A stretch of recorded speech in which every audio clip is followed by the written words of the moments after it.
Welcome back to my YouTube channel guys. इस channel पर आपको रीडिंग के टिप्स एंड ट्रिक्स साथ के साथ राइटिंग टास्क टेम्पलेट वो भी बिल्कुल फ्री ऑफ कॉस्ट प्रोवाइड किए जाते हैं। तो इस चैनल को ज़रूर सब्सक्राइब कीजिएगा और अपने लिसनिंग के स्कोर्स कमेंट सेक्शन में ज़रूर शेयर कीजिएगा। CD2. Test 3. You will hear a number of different recordings and you'll have to answer questions on what you hear.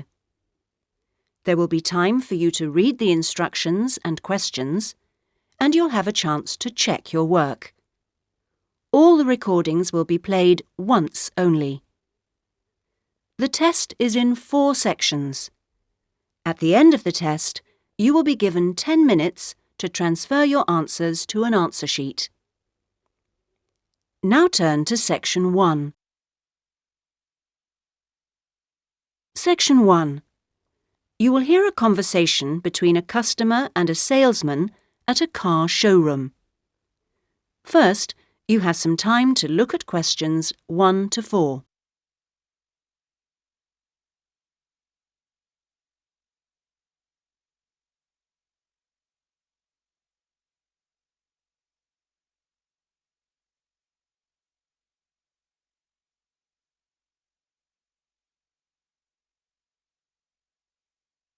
You will see that there is an example which has been done for you. On this occasion only, the conversation relating to this will be played first. Good morning. Please take a seat. How can I help you? Well, I'm thinking of buying a new car and I'd like some advice. Sure, yes. Had you got any particular make in mind? I'm interested in a leader. I've had one before and liked it, but I haven't really made up my mind. The customer states that she is interested in a leader, so leader has been written in the space. Now we shall begin. You should answer the questions as you listen, because you will not hear the recording a second time. Listen carefully and answer questions 1 to 4. Good morning. Please take a seat. How can I help you? Well, I'm thinking of buying a new car and I'd like some advice. Sure, yes. Had you got any particular make in mind? I'm interested in a leader. I've had one before and liked it, but I haven't really made up my mind. Sure. We've got various models. Right. What about the engine size? Any ideas? The one I've got at the moment's a 1.2 litre engine, but I find it a bit slow on long journeys. I'd like a bit more power this time. A 1.4 should do. I don't think I need a 1.6 or anything. Right. Well, I think the model you're looking at is the Max. Here's a picture. Oh, yes. Have you got one in? Yes, I'll take you to have a look at it in a minute. I'll just get a few more details. Is there anything else to do with the engine? What kind of gear change do you want? I presume you want a manual. I'd want automatic. I've never driven a car with manual gears. Right. Well now, here's the colour chart for the Max. Have you given that any thought? This blue's very popular at the moment. Yes, it is nice. I like blue. What's it called? Royal? Yes. But actually, I think I prefer this lighter shade here. Sky. Yes, that's popular too. I think I'll go for that. You might have to wait a week or so for that colour, but I assume that'll be okay. Oh, yes, fine. Well, we can go outside and you can have a good look at one and perhaps take it out. But first, can I just ask you about finance? The cash price is going to be somewhere in the region of $7,500. How would you like to pay? Are you in a position to pay cash or would you need credit? I'd like credit, provided the terms are reasonable. Well, you can discuss that with my colleague in a moment. We have various arrangements. Would you be interested in us taking your present car as part exchange? Yes. OK, fine. So I'll just need some details from you and then we can do a valuation. Is that OK? Fine, yes. Before you hear the rest of the conversation, you have some time to look at questions 5 to 10.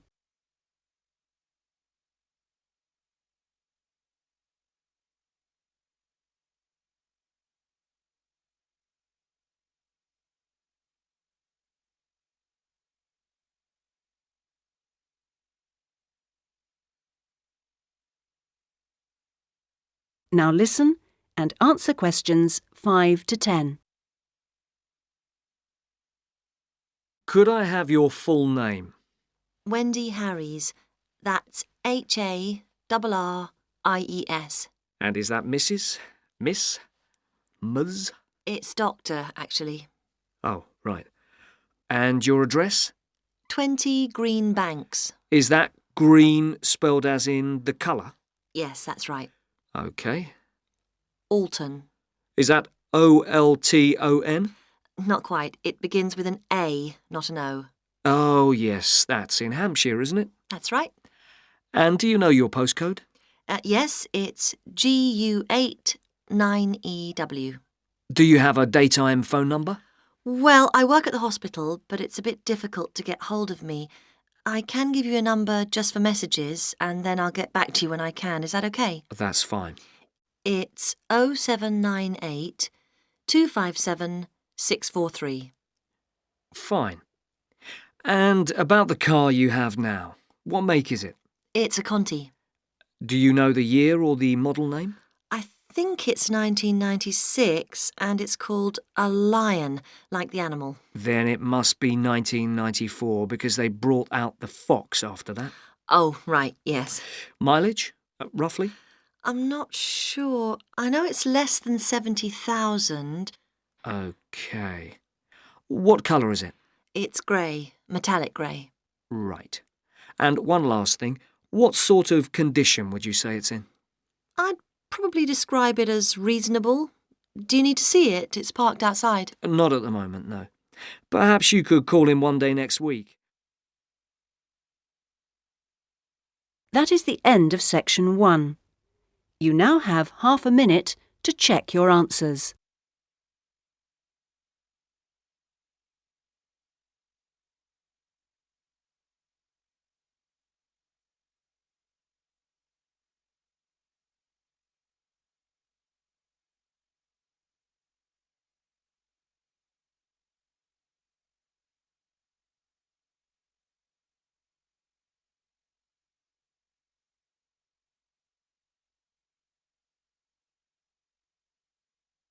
Now turn to section 2.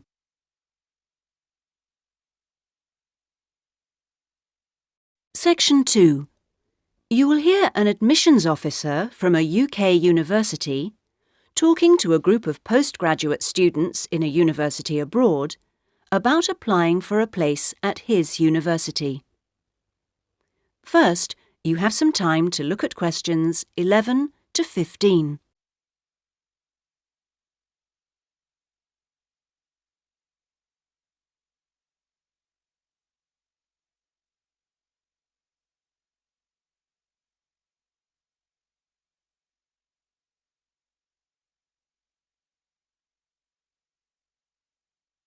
Now listen carefully and answer questions 11 to 15. As I said earlier, there is, I think, at Rexford an excellent combination of physical and geographical advantages, as well as having a rural setting and still being close to central London. Something that will certainly be of interest to you is that Rexford is just 35 minutes from London Airport. At Rexford, we have a strong research capability. We came 7th out of 101 universities in last year's research assessment, carried out by a government body, and did particularly well in your particular subjects, engineering and science. Actually, we got a top research grade of 5 for engineering, geography and computer sciences. One further point, and I know from talking to you individually that a number of you may be looking for some experience in industry after the course, is that all our science and engineering research departments have unusually close relationships with industry in the area. Anyway, that's enough sales talk from me.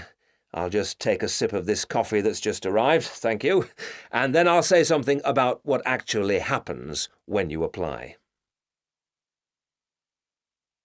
Right. Now, if you do decide to make an application, what you do is send it directly to me in my department. I will then immediately send confirmation and the application process begins.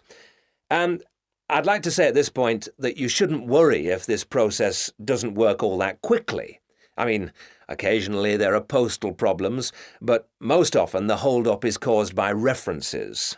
The people you give as referees, shall we say, take their time to reply. Anyway, it's absolutely normal for this process to take 3 to 4 months.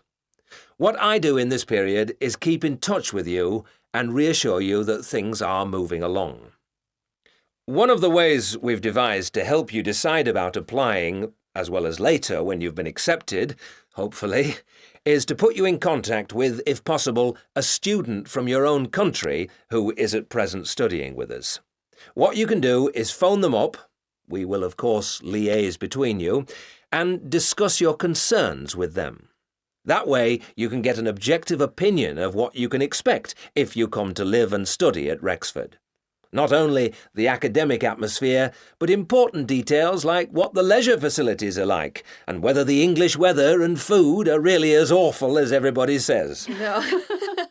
If you decide you can face it, the contact can also help you just before you face it. The contact can also help you just before you are from this country. At the moment, I think we've got 2 second-year students and 1 postgraduate from this country. Before you hear the rest of the talk, you have some time to look at questions 16 to 20.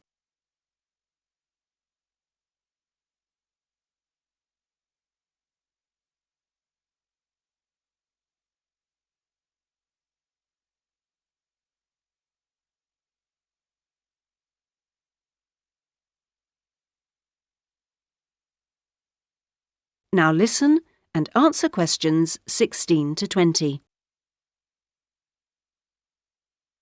Now, to move on to the other concerns you expressed earlier. At a UK university, and at a time when you will be separated from your normal surroundings, and learning is the norm, which takes most students a while to adjust to, and at a time when you will be separated from your normal surroundings, and in most cases your family. This can be a difficult time. But remember that something like 25% of our student body are international students like yourselves, and that there are several organisations in the university and city whose main purpose is to offer help and ensure that your time with us is enjoyable and useful. One or two of you touched on the subject of accommodation earlier, so I'll just add a few points. It is the university's policy to give priority in the allocation of residence places to 3 categories, and those are visiting students, exchange students, and new postgraduate students. However, demand exceeds supply, so there is still a need to put your name down early for campus accommodation, particularly if your family is accompanying you. This means that the earlier you decide whether you want to study with us, and so get the procedure moving, the better it will be for everybody. Yes. What if you would prefer to live outside the university? If you're planning to live off campus, you've got to sort things out even earlier. As with everything in short supply, the good accommodation gets snapped up months before the beginning of term. In other words, if you're starting in October, you need to be thinking about it in June, or at the very latest July. So you do need to think very carefully about what you need, how much you can afford to pay well in advance. What you can't do is leave it until a few days before the start of term. The agencies in town are pretty good. It's just a matter of contacting them in good time. Of course, we have a full-time accommodation officer available to help all students. She'll get in touch with you when you're accepted. She's got plenty of contacts in the town and will deal with the agencies on your behalf. One or two of you asked me earlier about your level of spoken English. Obviously, most of you have already achieved a lot. I wish I could speak your language half as well. Having said that, though, I'm afraid the lecturers will make little or no allowance for the presence of non-native speakers in the audience. So anything you can do to improve your spoken English, even beyond the pretty high levels most of you have already reached, will help make your stay with us that bit more fun for you. Some extra practice before you arrive is worth more than, for example, private lessons afterwards when you won't really have time. Oh, and one last thing before I invite further questions. It's very important that you always... That is the end of section 2. You now have half a minute to check your answers.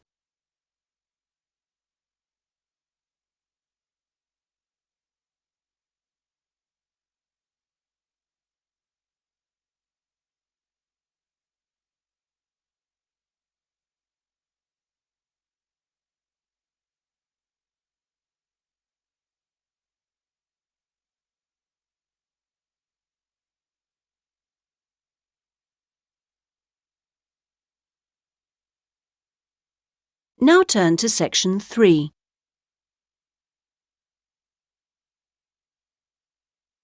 Section 3. You will hear two friends discussing a course they have just done. First, you have some time to look at questions 21 to 27.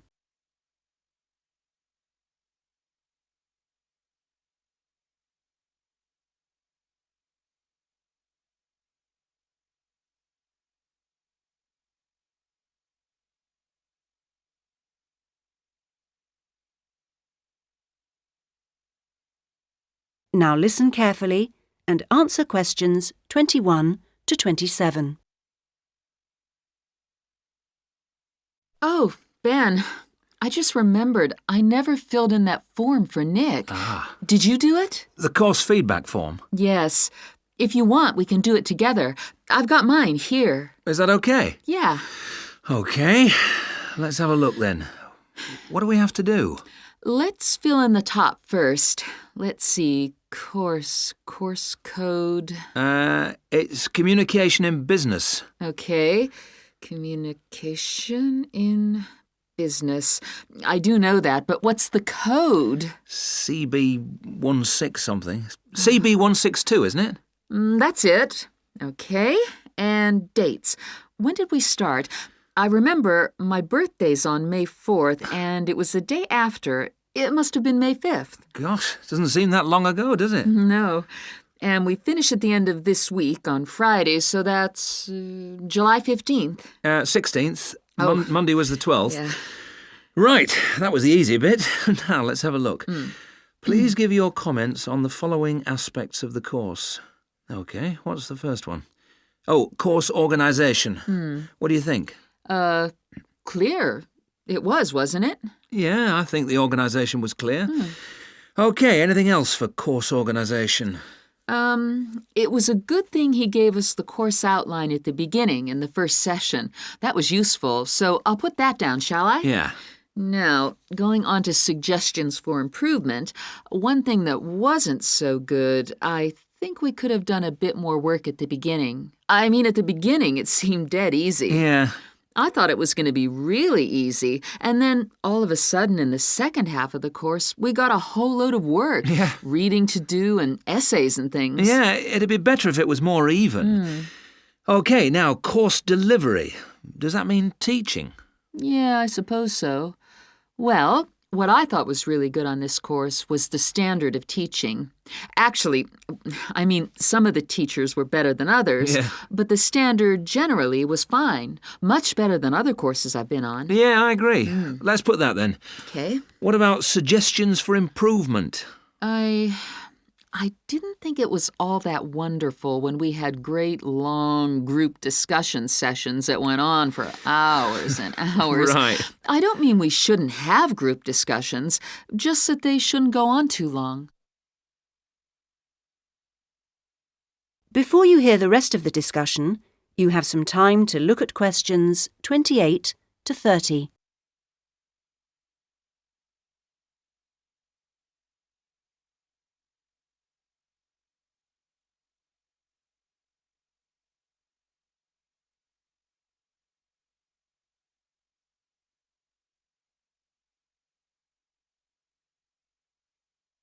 Now listen and answer questions 28 to 30. Now, on to materials and equipment. Oh, Now, what was good about some sessions was the handouts. Yes, I thought all the handouts were good, actually, and some were great, with website addresses and everything. One problem, though, with materials was the key texts. Yes, there just weren't enough copies on reserve in the library. And if you can't get the key texts before the session, how are you supposed to do the reading? Yeah. And not enough computers. You have to wait ages to get one. OK, testing and evaluation. Well, I don't know. It's hard to say until we've got our written assignments back. Oh, don't talk about it.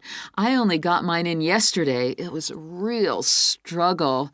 Oh, I hate to think what mark I'll get. Yeah, but at least we've done the oral presentation. I thought that was good, the way I got my feedback really quickly. Yes, it was.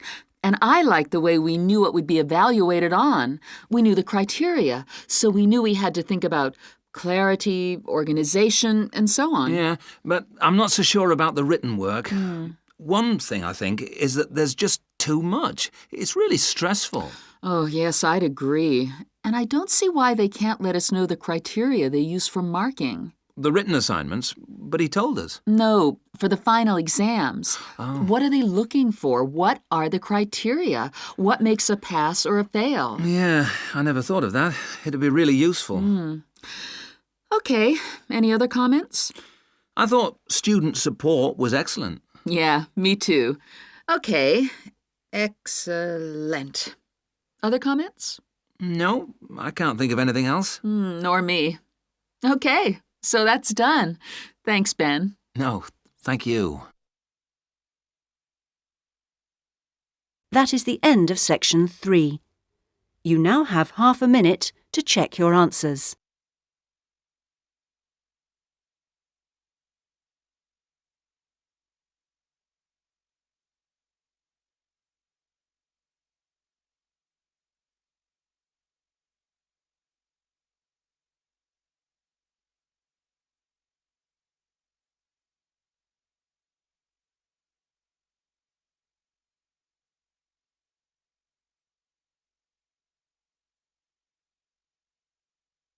Now turn to section 4.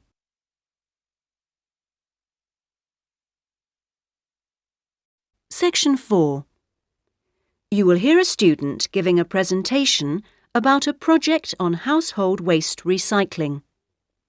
First, you have some time to look at questions 31 to 40.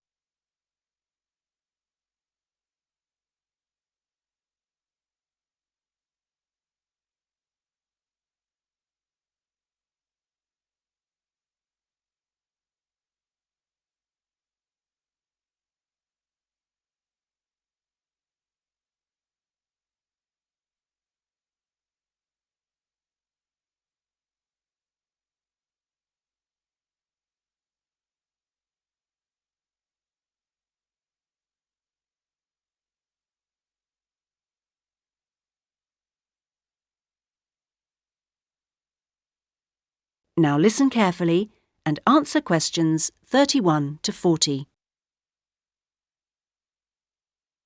Well, my group has been doing a project on how household waste is recycled in Britain. We were quite shocked to discover that only 9% of people here in the UK make an effort to recycle their household waste. This is a lower figure than in most other European countries, and needs to increase dramatically in the next few years if the government is going to meet its recycling targets. The agreed targets for the UK mean that by 2008 we must reduce our carbon dioxide emissions by 12.5% compared with 1990. And recycling can help to achieve that goal in two main ways. The production of recycled glass and paper uses much less energy than producing them from virgin materials, and also recycling reduces greenhouse gas emissions from landfill sites and incineration plants. As part of our project, we carried out a survey of people in the street, and the thing that came up over and over again is that people don't think it's easy enough to recycle their waste. One problem is that there aren't enough drop-off sites. That is, the places where the public are supposed to take their waste. We also discovered that waste that's collected from householders is taken to places called bring banks for sorting and baling into loads. One problem here is taking out everything that shouldn't have been placed in the recycling containers. People put all sorts of things into bottle banks, like plastic bags and even broken umbrellas. All this has to be removed by hand.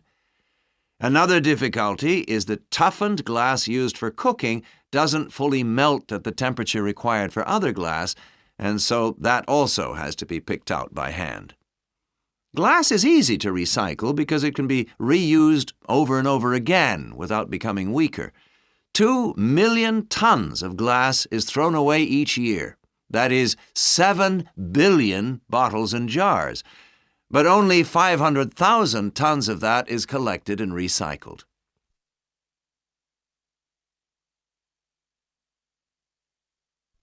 Oddly enough, half the glass that's collected is green, and a lot of that is imported, so more green glass is recycled than the UK needs.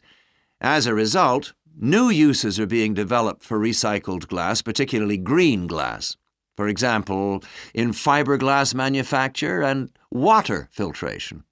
A company called CLF Aggregates makes a product for roads, and 30% of the material is crushed glass. For recycling paper, Britain comes second in Europe with 40%, behind Germany's amazing 70%. When recycling started, there were quality problems, so it was difficult to use recycled paper in office printers, but these problems have now been solved. And Martins, based in South London, produces a range of office stationery which is 100% recycled, costs the same as normal paper, and is of equally high quality. But this high quality comes at a cost in terms of the waste produced during the process. Over a third of the waste paper that comes in can't be used in the recycled paper, leaving the question of what to do with it. One firm, PaperSave, currently sells this to farmers as a soil conditioner, though this practice will soon be banned because of transport costs and the smell, and the company is looking into the possibility of alternative uses. Plastic causes problems because there are so many different types of plastic in use today, and each one has to be dealt with differently. Packrite recycles all sorts of things, from bottles to car bumpers, and one of its most successful activities is recycling plastic bottles to make containers which are used all over the country to collect waste. The Save a Cup scheme was set up by the vending and plastics industries to recycle as many as possible of the 3.5 billion polystyrene cups used each year. At the moment, 500 million polycups are collected, processed, and sold on to other businesses such as Waterford, which turns the cups into pencils, and Johnson & Jones, a Welsh-based firm, which has developed a wide variety of items, including business cards. Well, to sum up, there seems to be plenty of research going on into how to reuse materials. But the biggest problem is getting people to think about recycling instead of throwing things away. At least doing the research made us much more careful. That is the end of section 4. You now have half a minute to check your answers.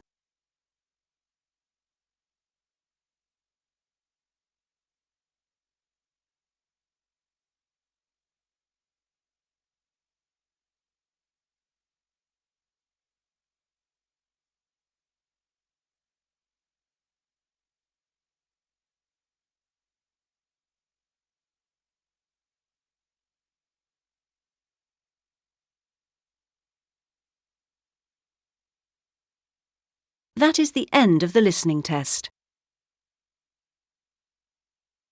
In the Ielts test, you would now have 10 minutes to transfer your answers to the listening answer sheet.